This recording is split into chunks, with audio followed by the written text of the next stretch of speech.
Assalamualaikum warahmatullahi wabarakatuh. Terima kasih saya ucapkan kepada semua yang telah mampir di saya, Firanda Indah, mahasiswa pendidikan Islam anak usia dini, Universitas Islam Sumatera Utara Medan, kelompok KKNDR 109, akan menyampaikan tentang pendidikan anak usia dini yang berkualitas di masa pandemi COVID-19.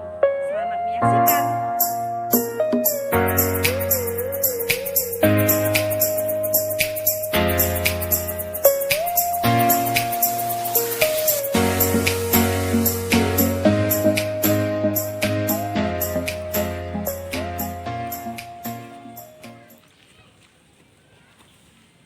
Pandemi COVID-19 kini menjadi dampak negatif yang sangat besar bagi dunia pendidikan. Karena adanya pandemi ini, tidak ada sekolah yang aktif, semua kegiatan pendidikan formal diliburkan sampai batas waktu yang belum ditentukan.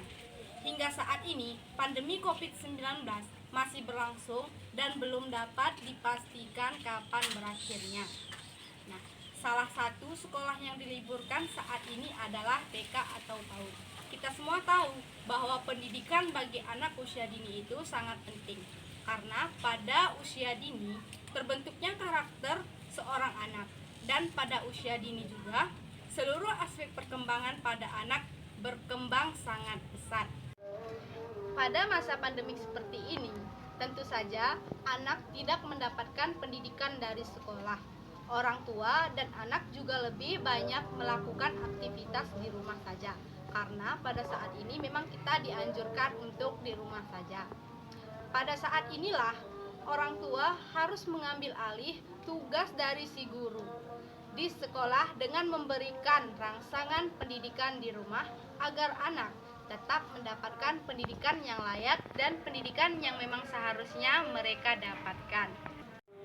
Pendidikan yang berkualitas tidak selamanya merujuk kepada sekolah saja.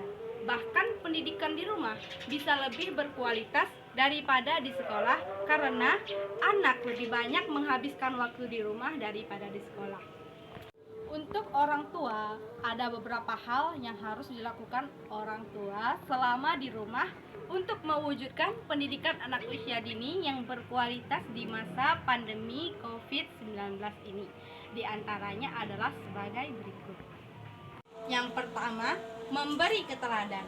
Salah satu karakteristik anak adalah meniru. Karena anak usia dini sangat sensitif terhadap rangsangan dari luar, maka tingkah laku dari orang tua sangat berpengaruh pada anak. Contohnya, orang tua harus memberikan teladan yang baik seperti bertutur kata yang sopan dan berperilaku yang baik dan lain sebagainya. Yang kedua, menjadikan rumah sebagai taman ilmu. Dari rumahlah pendidikan dan pembelajaran dimulai. Jika rumah menjadi sumber ilmu, maka anak akan tumbuh menjadi anak yang penuh prestasi.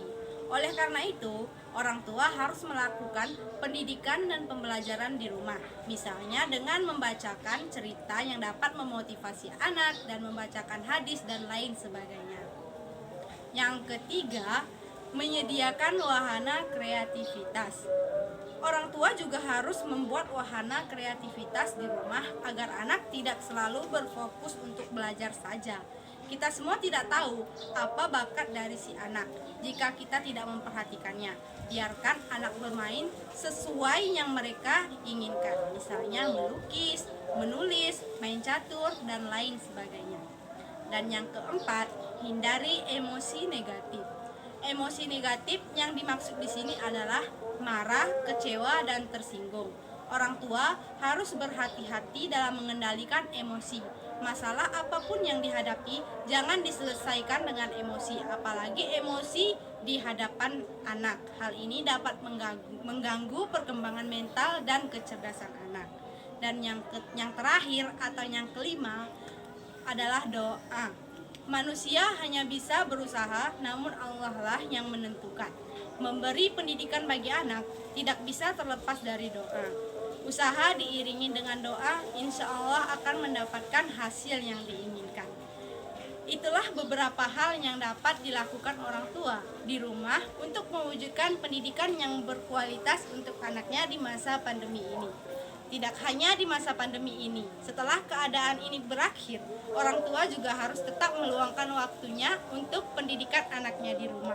Jangan hanya mengharapkan pendidikan di sekolah, karena pendidikan yang berkualitas berawal dari orang tua di rumah, karena orang tua adalah guru pertama bagi anak-anaknya.